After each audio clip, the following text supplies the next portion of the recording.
ਦੀ app ਨੂੰ Android and app store ਤੇ download ਕਰਕੇ ਤੁਸੀਂ 24 ਆਵਰਸ TV 84 ਦੀ ਲਾਈਵ ਸਟ੍ਰੀਮ ਨੂੰ ਦੇਖ ਸਕਦੇ ਹੋ। ਜੋ ਪਹਿਲਾ ਅੱਜ ਦਾ ਅਹਿਮ ਇਸ਼ੂ ਸੀ ਉਹ ਇਹ ਸੀ ਕਿ ਭਾਰਤ ਦੇ ਚੋਣ ਸਰਵੇਖਣ ਕਿਸੇ ਡੂੰਗੀ ਸਾਜ਼ਿਸ਼ ਵੱਲ ਇਸ਼ਾਰਾ ਕਰ ਰਹੇ ਹਨ। ਇਸ ਉੱਪਰ ਡਾਕਟਰ ਸਾਹਿਬ ਨੇ ਆਪਣੇ ਵਿਚਾਰ ਦਿੱਤੇ। ਆਈ ਹੋਪ ਤੁਹਾਨੂੰ ਸਾਰਿਆਂ ਨੂੰ ਪਸੰਦ ਆਏ ਹੋਣਗੇ। ਜੋ ਅੱਜ ਦਾ ਅਗਲਾ ਇਸ਼ੂ ਹੈ ਉਸ ਉੱਪਰ ਆਪਾਂ ਡਾਕਟਰ ਸਾਹਿਬ ਕੋਲੋਂ ਉਹਨਾਂ ਦੇ ਵਿਚਾਰ ਸੁਣਦੇ ਹਾਂ। ਜੀ ਡਾਕਟਰ ਸਾਹਿਬ ਕੀ ਕਹਿਣਾ ਚਾਹੋਗੇ? ਦੇਖੋ, ਲੋਕਾਂ ਦੇ ਵਿੱਚ ਕਿਵੇਂ ਇੱਕ ਖੌਫ ਜਾਂ ਇੱਕ ਬਨਾਵਟੀ ਇਮੇਜ ਬਣਾ ਕੇ ਵੇਚਿਆ ਜਾਂਦਾ ਹੈ ਜੀ। ਇੱਕ ਕਹਾਣੀ ਅਕਸਰ ਯੂਜ਼ ਤਾਂ ਇਸ ਨੂੰ ਕਈ ਪਾਸੇ ਕੀਤਾ ਜਾਂਦਾ ਹੈ, ਪਰ ਇਸ ਵੇਲੇ ਹਾਲਾਤ ਇਹ ਨੇ ਉੱਥੇ ਜਿੰਨਾ ਖੌਫ ਜਾਂ ਮੀਡੀਆ ਵੀ ਸਾਰਾ ਕ੍ਰੀਏਟ ਕੀਤਾ ਹੈ, ਲੋਕਾਂ 'ਚ ਵੀ ਇਹ ਹੈ। ਇੱਕ ਕਹਾਣੀ ਸੁਣਾਈ ਜਾਂਦੀ ਹੈ ਕਿ ਇੱਕ ਬਾਦਸ਼ਾਹ ਨੂੰ ਆ ਕੇ, ਜਿਹੜਾ ਬਾਦਸ਼ਾਹ ਬੜਾ ਕੰਨਾਂ ਦਾ ਵੀ ਕੱਚਾ ਔਰ ਜਿਹਨੂੰ ਆਪਣੇ ਆਪ 'ਚ ਅਹਿਸਾਸੇ ਕਮਤਰੀ ਸੀ, ਇਨਫੀਰੀਅਰਿਟੀ ਕੰਪਲੈਕਸ ਸੀ ਜੀ, ਉਹਨੂੰ ਇੱਕ ਠੱਗਾਂ ਦਾ ਗਰੁੱਪ ਜਿਹੜਾ ਹੈ ਉਹਨਾਂ ਨੇ ਪ੍ਰਭਾਵਿਤ ਕਰ ਲਿਆ। ਠੱਗਾਂ ਤੇ ਉਹਨੇ ਯਕੀਨ ਉਹ ਕਰਨ ਲੱਗ ਗਿਆ ਤੇ ਠੱਗਾਂ ਨੇ ਕਿਹਾ ਵੀ ਬਾਦਸ਼ਾਹ ਤੁਸੀਂ ਬਾਦਸ਼ਾਹ ਹੋ, ਪਰ ਤੁਹਾਡਾ ਪਹਿਰਾਵਾ ਜਿਹੜਾ ਉਹ ਬਾਦਸ਼ਾਹਾਂ ਵਾਂਗ ਨਹੀਂ ਹੈ। ਆਮ ਤੁਸੀਂ ਦਰਬਾਰੀਆਂ ਨਾਲੋਂ ਤਾਂ ਚਲੋ ਚੰਗਾ ਹੈ, ਇਹ ਵਧੀਆ ਤੁਹਾਡਾ ਪਹਿਰਾਵਾ ਹੋਣਾ ਚਾਹੀਦਾ ਜੀ। ਉਹਨੇ ਕਰ ਲਿਆ ਔਰ ਉਹਨਾਂ ਨੇ ਕਿਹਾ ਜੀ ਅਸੀਂ ਤੁਹਾਨੂੰ ਖਾਸ ਪਹਿਰਾਵਾ ਬਣਾ ਕੇ ਦਿੰਨੇ, ਔਰ ਉਹ ਉਹਦੇ ਤੋਂ ਪੈਸੇ ਪੂਸੇ ਲੈਂਦੇ ਰਹੇ। ਕਈ ਮਹੀਨੇ ਲੰਘ ਗਏ। ਉਹਨੇ ਕਿਹਾ ਜੀ ਮਤਲਬ ਬਾਦਸ਼ਾਹ ਨੇ ਇੱਕ ਦਿਨ ਕਿਹਾ ਵੀ ਦੇਖੀਏ ਤਾਂ ਸਹੀ ਕਿਹੜਾ ਪਹਿਰਾਵਾ ਬਣ ਰਿਹਾ, ਜਿੱਥੇ ਉੱਥੇ ਉਹਨੂੰ ਲੈ ਗਏ ਜਿੱਥੇ ਉਹ ਠੱਗ ਸੀ। ਔਰ ਉਹਨਾਂ ਨੇ ਬਾਦਸ਼ਾਹ ਨੇ ਉਹਨਾਂ ਨੇ ਇਹ ਕਿਹਾ ਕਿ ਦੇਖੋ ਤੁਹਾਡਾ ਪਹਿਰਾਵਾ ਅਸੀਂ ਇਸ ਤਰ੍ਹਾਂ ਦਾ ਬਣਾਵਾਂਗੇ ਕਿ ਜਿਹਨੂੰ ਸਿਰਫ ਸਿਆਣਾ ਬੰਦਾ ਹੀ ਜਿਹੜਾ ਵਾਈਜ਼ ਬੰਦਾ ਹੋਏਗਾ ਉਹੀ ਉਹਨੂੰ ਦੇਖ ਸਕਦਾ ਔਰ ਉਹਨੂੰ ਸਮਝ ਸਕਦਾ, ਦੂਸਰੇ ਨੂੰ ਨਹੀਂ ਹੋਏਗਾ। ਹੁਣ ਉੱਥੇ ਜਾ ਕੇ ਉਹਨਾਂ ਨੇ ਬਾਦਸ਼ਾਹ ਦੇ ਸਾਰੇ ਕੱਪੜੇ ਲੁਹਾਤੇ ਔਰ ਹੱਥਾਂ ਦੇ ਨਾਲ ਉਹਨਾਂ ਨੇ ਜਿਵੇਂ ਉਹਦਾ ਕੁਰਤਾ ਪਹਿਨਾ ਰਹੇ ਨੇ, ਪਜਾਮਾ ਬਣਾ ਰਹੇ ਨੇ, ਉਹਨੂੰ ਨੰਗਾ ਕਰਕੇ ਉਹ ਵਾਪਸ ਲੈ ਆਏ। ਹੁਣ ਇਹ ਆਲਰੇਡੀ ਗੱਲ ਸਾਰੇ ਘੁੰਮ ਗਈ ਸੀ ਕਿ ਵੀ ਸਿਰਫ ਸਿਆਣਾ ਬੰਦਾ ਹੀ ਜਿਹੜਾ ਉਹਨੂੰ ਪਛਾਣ ਸਕਦਾ ਹੈ। ਦਰਬਾਰੀਆਂ ਨੂੰ ਵੀ ਦੇਖਿਆ, ਬਾਦਸ਼ਾਹ ਨੂੰ ਕਹਿੰਦੇ ਵਾਹ ਵਾਹ ਵਾਹ ਵਾਹ, ਉਹ ਨੰਗਾ ਹੀ ਤੁਰਿਆ ਫਿਰੇ। ਔਰ ਕੁਝ ਸਮੇਂ ਬਾਅਦ ਜਦੋਂ ਇੱਕ ਆਪਣੀ ਨਗਰੀ ਦੀ ਯਾਤਰਾ ਤੇ ਨਿਕਲਿਆ, ਹੁਣ ਸਾਰਾ ਲੋਕਾਂ 'ਚ ਵੀ ਕਿ ਵੀ ਹੁਣ ਕਿਹੜਾ ਕਹੇ ਉਹਨੂੰ ਕਿ ਵੀ ਤੂੰ ਸਿਆਣਾ ਨਹੀਂ ਹੈਗਾ, ਵੀ ਉਹਨੇ ਸਿਆਣਾ ਨਹੀਂ ਹੋਣਾ, ਉਹ ਤਾਂ ਮਾਰ ਦੇਣਗੇ ਜਿਹੜਾ ਕਹੇ ਕਿ ਜੀ ਬਾਦਸ਼ਾਹ ਦਾ। ਸਾਰੇ ਕਹਿਣ ਵਾਹ ਵਾਹ ਵਾਹ ਵਾਹ। ਇੱਕ ਬੱਚਾ ਛੋਟਾ ਜਿਹਾ 5-7 ਸਾਲ ਦਾ, ਉਹ ਆਪਣੇ ਮਾਪਿਓ ਨਾਲ ਉਹ ਉੱਚੀ ਕਹਿ ਕਹਿੰਦਾ ਇਹ ਨੰਗਾ ਕਿਉਂ ਹੈ? ਤੇ ਉਹਨੂੰ ਬਾਦਸ਼ਾਹ ਨੂੰ ਸਮਝ ਆਈ ਕਿ ਵੀ ਇਹ ਪਤਾ ਨਹੀਂ ਐਸਾ ਕੁਛ ਤਾਂ ਨਹੀਂ ਹੋ ਰਿਹਾ ਮੇਰੇ ਨਾਲ। ਸੋ ਇਹ ਤਾਂ ਗੱਲ ਉਸ ਕਿਸਮ ਦੀ ਹੈ। ਅੱਜ ਹਾਲਾਤ ਇਹ ਨੇ ਕਿ ਇੱਕ ਮਰਡਰਰ ਇਹ ਹੁੰਦਾ ਹੈ ਜਿਹਨੂੰ ਅੱਜ ਦੀ ਜ਼ਬਾਨ ਦੇ ਵਿੱਚ ਮਾਸ ਹਿਸਟੀਰੀਆ ਕਹਿੰਦੇ ਨੇ। ਤੇ ਤੁਸੀਂ ਕਿਸੇ ਗੱਲ ਬਾਰੇ ਔਰ ਇੰਨਾ ਵੱਡਾ ਤੁਸੀਂ ਕੋਈ ਝੂਠ ਬੋਲ ਕੇ ਉਹਨੂੰ ਤੁਸੀਂ ਪ੍ਰਚਾਰਦੇ ਹੋ, ਫਿਰ ਉਹਦੇ ਤੇ ਤੁਸੀਂ ਇੰਨਾ ਕਿ ਖੌਫ ਕ੍ਰੀਏਟ ਕਰਦੇ ਹੋ। ਲੋਕ ਜਿਹੜੇ ਨੇ ਉਹ ਦੇਖਦੇ ਹੋਏ ਵੀ ਉਹ ਕਹਿਣ ਵਾਹ ਵਾਹ ਵਾਹ ਕਿਆ ਕਹਿਣੇ ਕਿਆ ਕਹਿਣੇ। ਔਰ ਇਹੀ ਹਾਲ ਇਸ ਮਰਡਰਰ ਦਾ ਜਿਸ ਦੇ ਹੱਥ ਹਜ਼ਾਰਾਂ ਲੋਕਾਂ ਦੇ ਖੂਨ, ਮੁਸਲਮਾਨਾਂ ਦੇ ਖੂਨ ਨਾਲ ਰੰਗੇ ਹੋਏ ਨੇ, ਔਰ ਜਿਹਦਾ ਈਵਨ ਗੁਜਰਾਤ ਦਾ ਜਿਹੜਾ ਕੋਈ ਗੁਜਰਾਤ ਦੇ ਵਿੱਚ ਕਿਸਾਨਾਂ ਦੇ ਆਤਮਘਾਤ ਕਰਨਾਟਕਾ, ਆਂਧਰਾ, ਕੇਰਲਾ ਜਾਂ ਪੰਜਾਬ ਨਾਲੋਂ ਘੱਟ ਨਹੀਂ ਨੇ, ਲੇਕਿਨ ਇੱਕ ਝੂਠ ਨੂੰ ਵੇਚਿਆ ਮੀਡੀਆ ਦੇ ਰਾਹੀਂ ਵੀ, ਸੋਸ਼ਲ ਮੀਡੀਆ ਦੇ ਰਾਹੀਂ ਵੀ ਪੂਰਾ ਬਿਠਾ ਕੇ ਉਹਨਾਂ ਨੇ ਉਹਨੂੰ ਬਣਾਉਂਦੇ ਇਸ ਲੈਵਲ ਤੇ ਲੈ ਆਏ। ਔਰ ਜੇ ਤੁਸੀਂ ਉਹਦੇ 5 ਸਾਲ ਦੀ ਕਾਰਗੁਜ਼ਾਰੀ ਦੇਖੋ ਕਿ ਵੀ ਉਹ ਜੇ ਹੁਣ ਇੰਟਰਨੈਸ਼ਨਲ ਯੋਗਾ ਡੇ UN ਤੱਕ ਪਹੁੰਚ ਗਿਆ ਜੀ, UN ਨੇ ਵੀ ਰੱਖਿਆ ਉੱਥੇ 20,000 ਬੰਦੇ ਚੋਂ ਕਰਵਾ ਰਿਹਾ, ਟੁੱਟੀ ਅੰਗਰੇਜ਼ੀ 'ਚ ਬੋਲ ਰਿਹਾ, this keeps you fit, this gives you happiness, this is the yoga international brotherhood.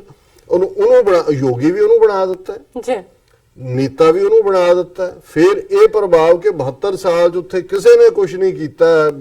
ਇਹੀ ਜਦੋਂ ਦਾ ਮੋਦੀ ਆਇਆ ਲੋਕਾਂ ਦਾ, ਫਿਰ ਤੁਸੀਂ ਦੇਖੋ ਵੀ ਪਾਕਿਸਤਾਨ ਦੇ ਨਾਲ ਸਰਜੀਕਲ ਸਟ੍ਰਾਈਕਸ ਦੇ ਨਾਂ ਥੱਲੇ ਕਿਵੇਂ ਇਹਨੇ ਫਿਲਮਾਂ ਬਣਵਾਈਆਂ, ਕੋਈ ਉੜੀ ਹੋਏ, ਕੋਈ ਉਹਦਾ ਮਾਇਓਪਿਕ ਮੋਦੀ ਦਾ ਬਣਾਉਣਾ ਹੋਏ ਬਾਇਓਪਿਕ, ਕਿਸ ਕਿਸਮ ਦਾ ਪ੍ਰਚਾਰ। ਫਿਰ ਪੁਲਵਾਮਾ ਲੈ ਆਇਆ, ਫਿਰ ਘਰ ਮੇਂ ਘੁਸ ਕੇ ਹਮਨੇ ਮਾਰਾ।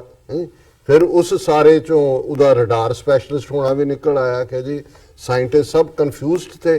मैंने कहा जी अच्छी बात है, बादल हैं, उनको नजर नहीं आएगा रडारों को। तो किसी ने क्या कहना जी पाकिस्तानी भी कमाल दे ने, कहते रडार काम नहीं सी करते फिर भी 2 जहाज सुट ले ते जे काम करते हुंदे फिर की करते। लेकिन जदों तुसी बेशर्मी दे नाल झूठ ही बोलना है, बोली जाओ और उस किस्म का तुसी प्रचार करो कि भी देखो सिरे दा करप्ट बंदा ਜਿਹਦੇ ਥੱਲੇ ਜਿੰਨੀ ਦੌਲਤ ਟੈਕਸ ਪੇਅਰ ਮਨੀ ਲੁੱਟੀ ਗਈ, ਉਹ ਲਲਿਤ ਮੋਦੀ ਹੋਏ, ਨੀਰਵ ਮੋਦੀ ਹੋਏ, ਵਿਜੇ ਮਲਾਇਆ ਹੋਏ, ਇਹ ਤਾਂ ਉਹ ਨੇ ਜਿਹੜੇ ਕੇਸ ਸਾਹਮਣੇ ਆਏ। ਰਾਫੇਲ ਦੇ ਵਿੱਚ ਤੁਸੀਂ ਇੱਕ ਪੈਨ ਦੇ ਸਟ੍ਰੋਕ ਨਾਲ ਆਪਣੇ ਯਾਰ ਅੰਬਾਨੀ ਨੂੰ, ਮੈਂ ਹੁਣ ਕਹਿਣਾ ਨਹੀਂ ਚਾਹੁੰਦਾ ਵੀ ਅੰਬਾਨੀ ਦੇ ਟੱਬਰ ਨਾਲ ਦੀ ਕੀ ਰਿਸ਼ਤਾ ਹੈ, 30,000 ਕਰੋੜ ਦਾ ਤੁਸੀਂ ਉਹਨੂੰ ਫਾਇਦਾ ਪਹੁੰਚਾ ਦਿਓ, ਫਿਰ ਵੀ ਤੁਸੀਂ ਕਹੋ ਜੀ ਵੀ ਮੈਂ ਇਮਾਨਦਾਰ ਔਰ ਦੇਸ਼ ਸੁਰੱਖਿਅਤ ਹੀ ਇਹਦੇ ਹੱਥਾਂ 'ਚ ਹੈ, ਔਰ ਅੰਡਰ ਕਰੰਟ ਇਹਦਾ ਹੀ ਹੈ ਕਿ ਮੋਦੀ ਇਸ ਦਾ ਓਨਲੀ ਹੋ। ਔਰ ਜੋ ਹਾਲਾਤ ਪੈਦਾ ਕਰ ਦਿੱਤੇ, ਇਹਦੇ 'ਚ ਕੋਈ ਸ਼ੱਕ ਨਹੀਂ ਹੈ ਕਿ ਮੋਦੀ ਵਰਸਸ ਕੁਛ ਨਹੀਂ ਸੀ। ਇਹ ਤਾਂ ਇਹਨੂੰ ਜਿਵੇਂ ਇੱਕ ਬਾਹਰਲੇ ਨੇ ਕਿਹਾ ਜੀ, ਇਹ ਤਾਂ ਇਵੇਂ ਹੈ, ਇਹ ਕੋਈ ਇਲੈਕਸ਼ਨ ਨਹੀਂ ਹੋ ਰਹੀ, ਨਾ ਹੀ ਕੋਈ ਪਾਰਲੀਮੈਂਟਰੀ ਡੈਮੋਕ੍ਰੇਸੀ ਦਾ ਥੱਲੇ ਕੋਈ ਲੋਕਾਂ ਦੀ ਪਰਫਾਰਮੈਂਸ ਹੈ, ਇਹ ਤਾਂ ਮੋਦੀ ਵਰਸਸ ਮੋਦੀ ਹੈ। ਇਹ ਤਾਂ ਕਾਈਂਡ ਆਫ ਰੈਫਰੈਂਡਮ ਇਹਨਾਂ ਨੇ ਬਣਾਤਾ ਮੋਦੀ ਤੇ ਵੀ ਉਹਦੀ ਕਾਰਗੁਜ਼ਾਰੀ ਠੀਕ ਹੈ ਕਿ ਨਹੀਂ, ਉਹਦੇ ਵਿਰੋਧ ਦੇ ਵਿੱਚ ਤਾਂ ਕੁਝ ਡਿਵੈਲਪ ਨਹੀਂ ਹੋਣ ਦਿੱਤਾ, ਉਹਨੂੰ ਵੈਸੇ ਹੀ ਕਿਲ ਕਰ ਦਿੱਤਾ। ਤੇ ਜੇ ਦੂਜੇ ਨੇ ਕੋਈ ਰਿਸਪੌਂਡ ਕਰਨਾ ਚਾਹੇ, ਇਲੈਕਸ਼ਨ ਕਮਿਸ਼ਨ ਨੇ ਉਹਨਾਂ ਨੂੰ ਗੈਗ ਕਰਤਾ, ਉਹਨਾਂ ਦੀ ਆਵਾਜ਼ ਬੰਦ ਕਰ ਦਿੱਤੀ। ਹੁਣ ਇਸ ਸਾਰੇ ਡਰਾਮੇ 'ਚ ਜਿੱਥੇ ਕਿ ਧਰਮ ਦੇ ਨਾਂ ਦੇ ਉੱਤੇ ਤੁਹਾਡੀ ਕੋਈ ਪਾਰਟੀ ਰਜਿਸਟਰ ਨਹੀਂ ਹੋ ਸਕਦੀ, ਕਲਕੱਤੇ ਦੇ ਵਿੱਚ ਅਮਿਤ ਸ਼ਾਹ ਜਿਹੜਾ ਉਹ ਆਪਣਾ ਰੋਡ ਸ਼ੋਅ ਕਰ ਰਿਹਾ, ਉਹਦੇ 'ਚ ਰਾਮ ਤੇ ਲਕਸ਼ਮਣ ਦੀ ਝਾਂਕੀ ਵੀ ਬਣਾਈ ਹੋਈ ਹੈ, ਔਰ ਉਹ ਅਮਿਤ ਸ਼ਾਹ ਸਟੇਜ ਤੇ ਖੜਾ ਮੁੱਠੀ ਭੀਂਚ ਕੇ ਜਿਹੜਾ ਉਹ ਭਗਵਾਨ ਰਾਮ ਜੈ ਸ਼੍ਰੀ ਰਾਮ ਵੀ ਕਹਿ ਰਿਹਾ, ਔਰ ਕਹਿ ਰਿਹਾ ਜੀ ਅਸੀਂ ਜਾ ਕੇ ਦੱਸਾਂਗੇ ਮਮਤਾ ਦੇ ਗੜ੍ਹ 'ਚ ਵੀ ਅਸੀਂ ਜੈ ਸ਼੍ਰੀ ਰਾਮ ਕਰਾਂਗੇ। ਹੁਣ ਇਸ ਸਾਰੇ ਦੇ ਬਾਵਜੂਦ, ਕਿਉਂਕਿ ਲਾਸਟ ਫੇਜ਼ 'ਚ ਵੈਸਟ ਬੰਗਾਲ ਵੀ ਸੀ, ਪੰਜਾਬ ਵੀ ਸੀ, ਦੂਸਰਾ ਵੀ ਸੀ, ਐਂਡ ਇਵੈਂਚੁਅਲੀ ਹਿੰਦੂਆਂ ਨੂੰ ਇਹ ਮੈਸੇਜ ਦੇਣ ਦੇ ਲਈ ਕਿ ਦੇਖੋ ਤੁਹਾਡਾ ਪ੍ਰਾਈਮ ਮਿਨਿਸਟਰ ਜਿਹੜਾ ਹੈ ਉਹ ਸੱਚਮੁੱਚ ਦਾ ਯੋਗੀ ਹੈ, ਔਰ ਉਹ ਹਿੰਦੂਤਵਾ ਹੁਣ ਯੋਗਾ, ਕੇਦਾਰਨਾਥ, ਗੁਫਾ, ਇਹ ਸਾਰਾ ਜਿਹੜਾ ਹਿੰਦੂ ਮਿਥਿਹਾਸ ਦਾ ਕ੍ਰੀਏਟ ਕੀਤਾ ਹੋਇਆ ਇੱਕ ਮਿਸਟਿਸਿਜ਼ਮ ਹੈ, ਉਹ ਸਾਰੇ 'ਚ ਫਿੱਟ ਬਹਿੰਦਾ ਹੈ। ਔਰ ਮੋਦੀ ਕੇਦਾਰਨਾਥ ਦੇ ਵਿੱਚ ਪਹੁੰਚ ਗਿਆ, ਔਰ ਉਹ ਜਿਹੜਾ ਈਵਨ ਅੱਜ ਦੀ ਇੱਕ ਟੈਲੀਗ੍ਰਾਫ ਦੀ ਸਟੋਰੀ ਹੈ, Modi mocked for meditating in Himalayan cave with room service. ਹੁਣ ਇਹ ਜਿਹੜੀਆਂ ਕੇਵਸ ਨੇ, ਇਹ ਕੋਈ ਗੁਫਾ ਨਹੀਂ ਹੈ ਜਿੱਥੇ ਕਿ ਮੋਦੀ ਜਦੋਂ ਕਿ ਲਾਸਟ ਫੇਜ਼ ਚੱਲ ਰਿਹਾ ਹੈ ਉਹਦੇ 'ਚ ਪਹੁੰਚਿਆ ਹੈ। ਉਹਦੇ 'ਚ ਉਹਨਾਂ ਨੇ ਕਿਹਾ ਕਿ ਵੀ ਇਹ ਜਿਹੜੀਆਂ ਸੋ ਕਾਲਡ ਕੇਵਸ ਨੇ, ਉਹ ਇਹ ਹੈ ਕਿ they can be booked online for ₹990। ਇਹ ਆਮ ਕੋਈ ਵੀ ਜਿਹੜਾ ਉਹਨੂੰ ਬੁੱਕ ਕਰ ਸਕਦਾ ਹੈ। And the facilities include electricity, ਗੁਫਾ ਦੇ ਵਿੱਚ ਬਿਜਲੀ ਵੀ ਲੱਗੀ ਹੋਈ ਹੈ, ਡਰਿੰਕਿੰਗ ਵਾਟਰ, ਪਾਣੀ ਵੀ ਹੈ, morning tea, breakfast, lunch, evening tea, dinner at prescribed time, ਇਹ ਤੁਹਾਨੂੰ ਸਾਰਾ ਉਹਦੇ 'ਚ ਸਰਵ ਹੁੰਦਾ ਹੈ, which can be changed upon request, ਜੇ ਤੁਸੀਂ ਕੋਈ ਵਕਤ ਬਦਲਣਾ ਤੇ ਚੇਂਜ ਹੋ ਸਕਦਾ ਹੈ। The cave also has a telephone connection and an attendant who can be summoned with a bell, attendant ਵੀ ਹੈ, ਦੂਜਾ ਵੀ ਹੈ, ਔਰ ਫਿਰ ਉਹਦੇ 'ਚ ਮੋਦੀ ਕੈਮਰਾਮੈਨ ਵੀ ਨਾਲ ਹੈ, ਸਰਵੈਂਟ ਵੀ ਨਾਲ ਹੈ, ਔਰ ਦਰਸ਼ਕ ਦੇਖ ਸਕਦੇ ਨੇ। ਔਰ ਇੱਕ ਨੇ ਬਹੁਤ ਇਹਦੇ ਤੇ ਕਾਰਟੂਨ ਵੀ ਬਣਾਇਆ, ਉਹਨਾਂ ਨੇ ਕਿਹਾ ਵੀ ਮੋਦੀ ਨੇ ਅੱਖਾਂ ਮੀਟੀਆਂ ਹੋਈਆਂ, ਉਹੀ ਥੱਲੇ ਰੈੱਡ ਕਾਰਪੈਟ ਹੈ, ਉੱਤੇ ਉਹਨੇ ਉਹ ਭਗਵਾ ਪਾਇਆ, ਅੱਖਾਂ ਜਿਹੜੀਆਂ ਨੇ ਉਹ ਬੰਦ ਕੀਤੀਆਂ, ਜਿਵੇਂ ਉਹ ਚੋਰੀ ਦੇਖਣ ਵਾਲੇ ਬੰਦ ਕਰਦੇ ਨੇ, ਔਰ ਇੱਕ ਆ ਕੇ ਕਹਿ ਰਿਹਾ ਮੋਦੀ ਜੀ ਗਿਰੀਰਾਜ ਸਿੰਘ ਹਾਰ ਗਿਆ, ਉਹਨੇ ਅੱਖਾਂ ਬੰਦ ਰੱਖੀਆਂ। ਦੂਜੇ ਨੇ ਆ ਕੇ ਕਿਹਾ ਸਮ੍ਰਿਤੀ ਇਰਾਨੀ ਵੀ ਹਾਰ ਗਈ, ਉਹਨੇ ਕਿਹਾ, ਤੀਜੇ ਨੇ ਆ ਕੇ ਪ੍ਰਗਿਆ ਠਾਕਰ ਵੀ ਹਾਰ ਗਏ, ਤੇ ਚੌਥੇ ਨੇ ਕਿਹਾ ਮੋਦੀ ਜੀ ਕੈਮਰਾ ਨਹੀਂ ਚੱਲ ਰਿਹਾ। ਮੋਦੀ ਨੇ ਇੱਕਦਮ ਅੱਖਾਂ ਖੋਲੀ ਕਿ ਵੀ ਉਹ ਸਾਰਾ ਤਾਂ ਡਰਾਮਾ ਹੀ ਕੈਮਰੇ ਲਈ ਹੈ, ਹਾਰ ਗਏ ਖਸਮਾਂ ਨੂੰ ਖਾਣ। ਗੱਲ ਤਾਂ ਇਹ ਹੈ ਵੀ ਮੇਰੀ ਫੋਟੋ ਜਿਹੜੀ ਹੈ ਉਹ ਜਾਏ ਕਿ ਜੀ ਯੋਗਿਓ। ਫਿਰ ਇੱਕ ਨੇ ਹੋਰ ਸਮਾਲ ਵੀਡੀਓ ਬਣਾਈ ਕਿ ਕਿਵੇਂ ਉੱਥੋਂ ਉੱਠਿਆ ਸਣੇ, ਉਹਨੇ ਜਿਵੇਂ ਉਹਨਾਂ ਦੇ ਟੀਵੀ ਸੀਰੀਅਲਸ ਦੇ ਵਿੱਚ ਜਾਂ ਉਹਨਾਂ ਦੇ ਯੋਗੀ ਉੱਡਦੇ ਦਿਖਾਏ ਜਾਂਦੇ ਨੇ, ਉੱਡ ਕੇ ਐਨ ਆ ਕੇ ਆਪਣੇ ਗੁਜਰਾਤ ਦੇ ਵਿੱਚ ਲੈਂਡ ਕੀਤਾ। ਹੁਣ ਪਹਿਲੀ ਗੱਲ, ਜਿੱਥੇ ਇਲੈਕਸ਼ਨ ਕਮਿਸ਼ਨ ਤੋਂ ਲੈ ਕੇ ਦੂਜੇ ਕਿ ਜੀ ਕੋਈ ਧਰਮ ਦਾ ਉਧਰ ਵੋਟਾਂ ਪੈ ਰਹੀਆਂ ਨੇ, ਤੇ ਇੱਧਰ ਮੋਦੀ ਜਿਹੜਾ ਹੈ ਉਹ ਗੁਫਾ ਦੇ ਵਿੱਚ ਜਿੱਥੇ ਰੂਮ ਸਰਵਿਸ ਹੈ, ਜਿੱਥੇ ਕੈਮਰਾ ਅੰਦਰ ਹੈ, ਤੇ ਬ੍ਰੇਕਫਾਸਟ ਲੰਚ ਔਰ 990 ਰੁਪਏ ਜਿਹੜਾ ਬੁੱਕ ਹੁੰਦਾ।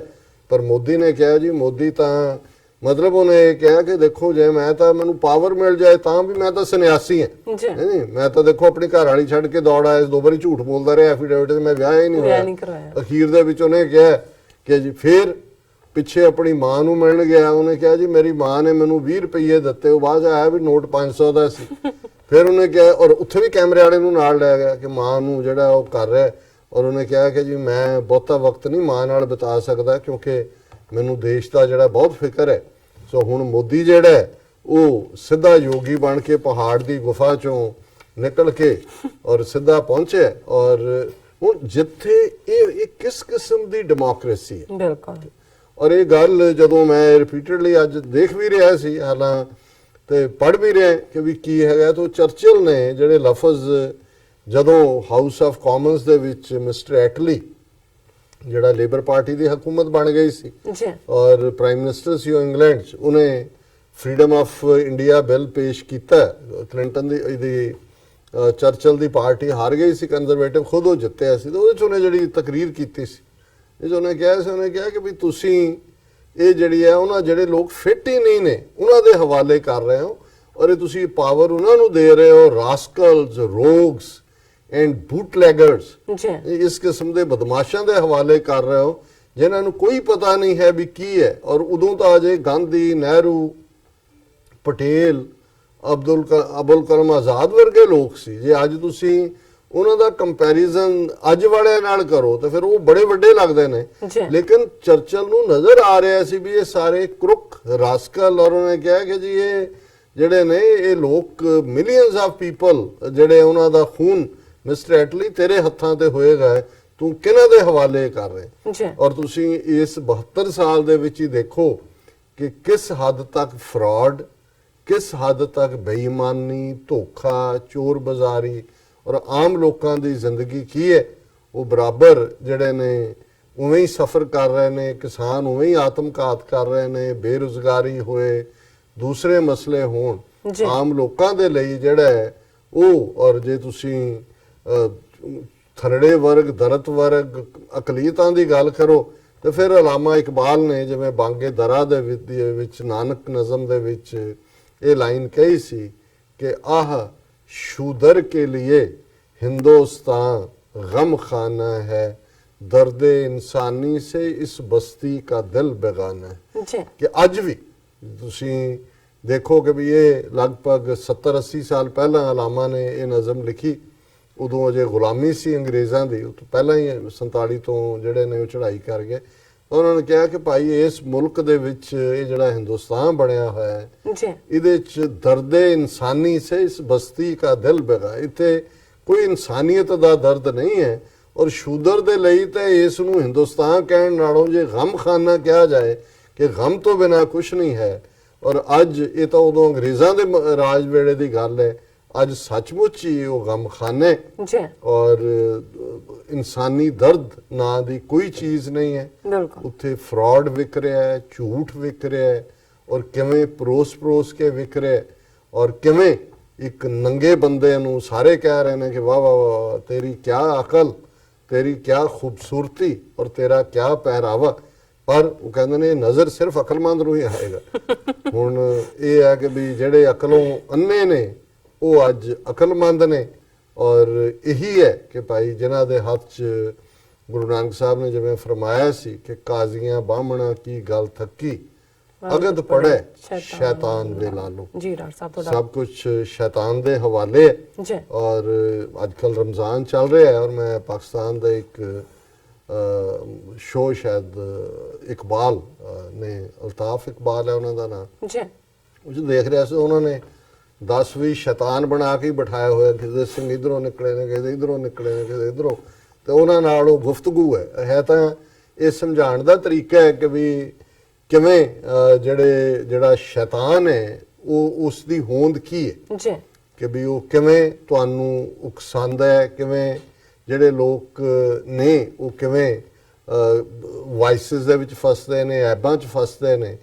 पर जे पावर की कुर्सी के उत्ते ही शैतान आ, एक तो इंडिविजुअल दे नाल शैतान की करदा है की नहीं करदा, वो तो हर एक दा भी हर एक ने किवें प्रोटैक्शन करनी है अपनी, फिर रब दा ना ही हुंदा है।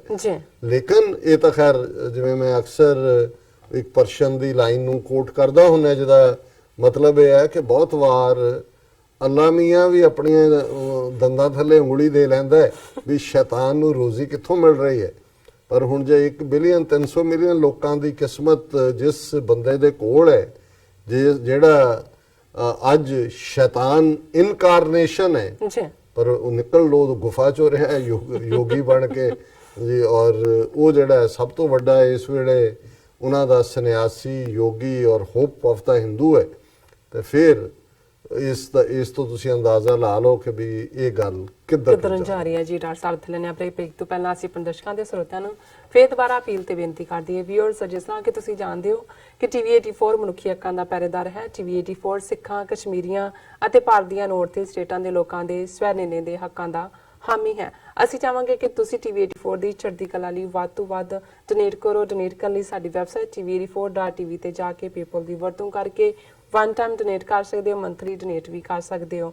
ਤੁਸੀਂ ਟੀਵੀ 84 ਦੇ ਨਾਮ ਤੇ ਚੈੱਕ ਬਣਾ ਕੇ ਸਾਨੂੰ ਮੇਲ ਵੀ ਕਰ ਸਕਦੇ ਹੋ ਸਾਡੇ ਇਸ ਪਤੇ ਤੇ 36-01 37th Avenue, Long Island City, New York 11101 USA, ਜਾਂ ਫਿਰ ਤੁਸੀਂ ਸਾਨੂੰ ਫੋਨ ਰਾਹੀਂ ਵੀ ਸੰਪਰਕ ਕਰ ਸਕਦੇ ਹੋ ਸਾਡੇ ਫੋਨ ਨੰਬਰ ਤੇ 5164060694।